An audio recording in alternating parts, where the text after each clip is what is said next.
comment vous allez?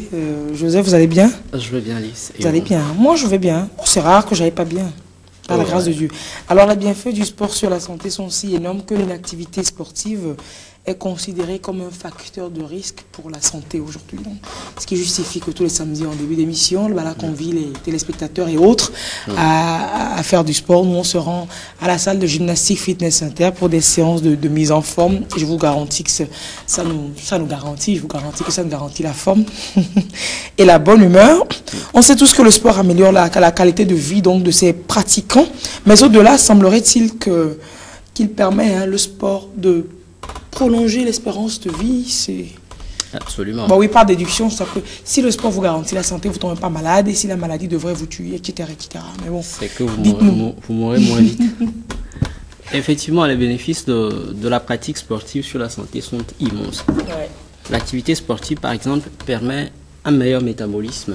Métabolisme, qu'est-ce qu'on comprend par là? Vous savez que moi, les gros mots, les dimanches matin, c'est la ça passe pas transformation très fort. moléculaire et le transfert d'énergie. C'est-à-dire, tout ce que nous mangeons, tout ce que nous ingérons est transformé et il y a une partie qui devient de l'énergie qui fait fonctionner le corps. Donc, toute cette transformation, toute cette transformation, oui, est canalisée, est facilitée par le sport. Ça évite par exemple l'accumulation des graisses et donc évite l'obésité.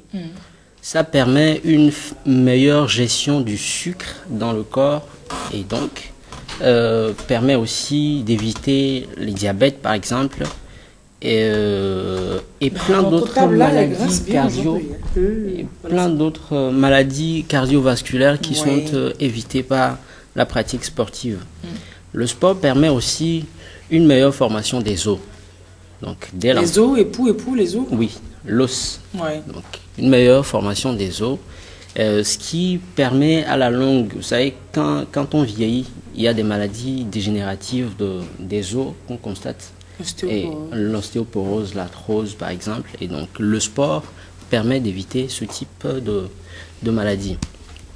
Plus précisément par rapport à l'espérance de vie, il faut dire que des études menées chez d'anciens sportifs ont montré que ceux qui pratiquaient un sport d'endurance gagnaient à peu près 6 ans de vie, 6 ans en espérance de vie.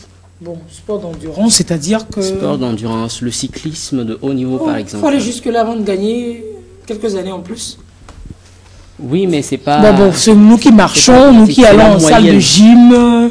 Voilà. Fashion, mais assez relax, cool. On ne gagne rien. Si. Ah, ok. Si. Ceux qui pratiquent, par exemple, des sports collectifs, genre le football, que ce soit de haut niveau ou...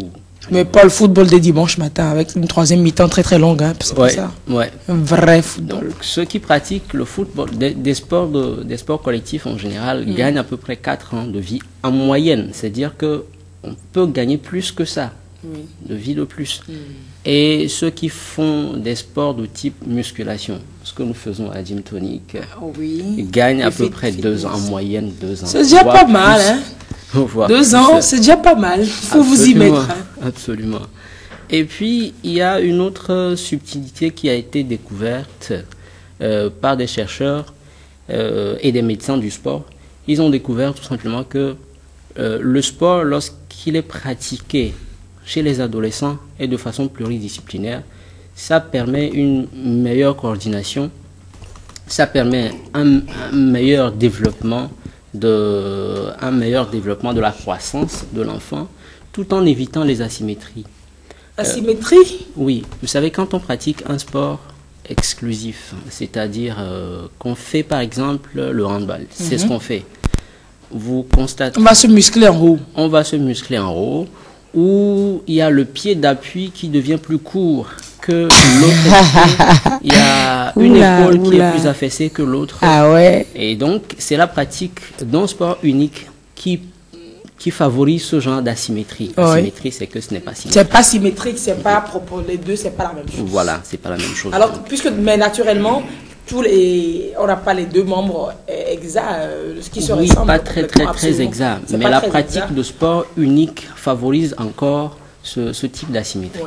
Donc, il est fortement conseillé de pratiquer des sports pluridisciplinaires, genre quand vous êtes footballeur, de faire de temps en temps de la natation, par exemple, du handball, par exemple. Alors, quand on fait du handball, oui. Changer de pied d'appui. Non, je rigole. Quand on est gaucher, on est gaucher. Quand on est droitier, on est droitier. Pourquoi pas? Ouais. Et donc, les effets bénéfiques sur la santé sont remarqués aussi, non seulement sur le physique, mais aussi sur le mental. Bien sûr. Donc, il y a un meilleur contrôle de l'humeur et des émotions.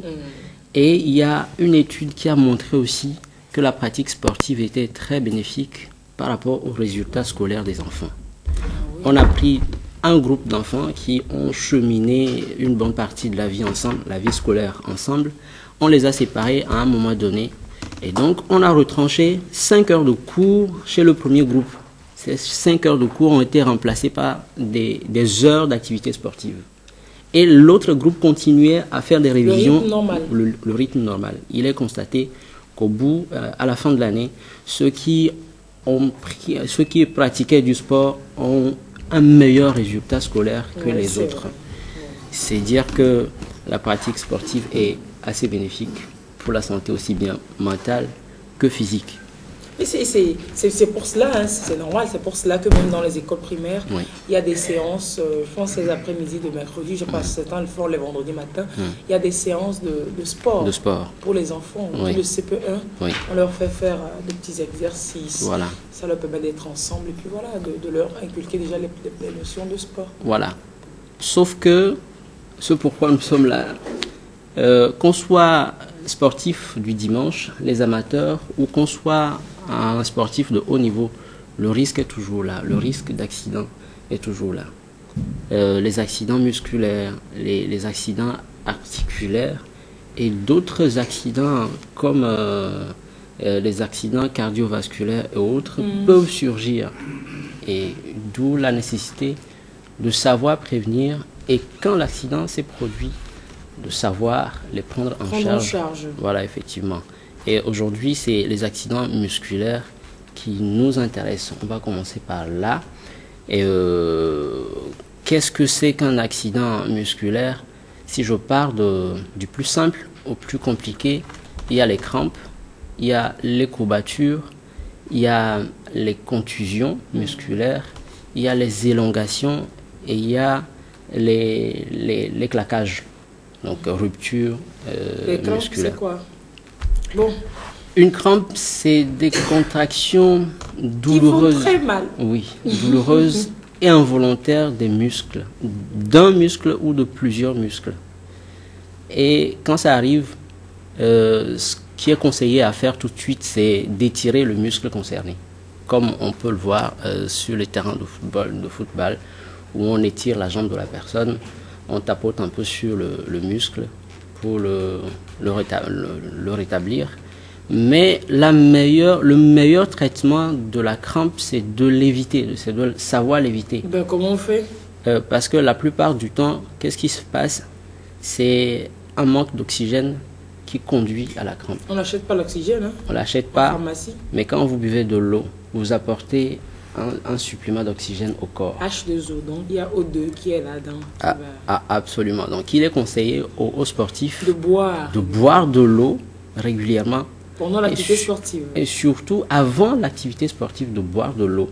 Avant l'activité sportive, ça évite. Et de respirer aussi. De respirer beaucoup. De savoir inspirer, expirer, d'apporter de l'oxygène. Effectivement, au corps, de pratiquer des sports d'augmentation du souffle, comme la natation par exemple. Il y a des sports qui vous permettent d'augmenter votre capacité à garder du souffle. Donc pratiquer ce genre de sport en plus de ce qu'on fait généralement, en plus de ce qu'on fait principalement. Et donc c'est de cette façon-là, parce que la crampe des fois ça persiste, mais quand ça persiste, ce n'est plus juste de la crampe, mais ça peut s'apparenter à une maladie. Et on les appelle dans ce cas des contractures musculaires. Et les contractures musculaires se traitent chez des médecins sportifs. si vous en avez. Super. Bon, aujourd'hui, je pense qu'on ne parlera que des crampes. S'il y a quelque chose à ajouter par rapport aux crampes, on finit avec les crampes. Et la semaine prochaine, on continuera avec les autres accidents. S'il y a quelque chose à ajouter, c'est dire que, quel que soit l'accident sportif, après l'accident, il faut bien s'alimenter. Il faut manger des fruits, il faut manger des légumes. Ça permet au corps d'avoir du nécessaire pour se guérir, pour s'auto-guérir. Bien sûr, parce qu'il y a un processus d'autorestauration. Absolument. Dont notre corps est... Voilà. adopté. Et donc, on n'a pas toujours besoin de médicaments. Même pas, surtout pas. Mais voilà. Bien manger, quoi. Bien manger. Quand on dit bien manger, c'est pas l'assiette pleine. Hein. Non. C'est bien choisir un bol de pâtes. Des fruits, des légumes. Et on pense généralement que les fruits sont chers. Vraiment, du affiti, si vous en trouvez. Pourquoi pas? Pourquoi pas? C'est ça. Voilà. Merci bien. Il y a quelqu'un qui voulait savoir, est-ce qu'on peut on peut manger pendant le sport ou juste après l'activité sportive? Manger pendant le sport, c'est déconseillé. C'est déconseillé parce que ça peut conduire des fois à de l'hernie, à des déchirures. Oui, parce que vous... À des déchirures? Oui. Oui, à des déchirures. Parce que vous envoyez... vous envoyez du poids dans le ventre avant de... Or, vous êtes en activité sportive. Vous sollicitez le thorax, oui. tous les muscles, là, vous les sollicitez. Voilà.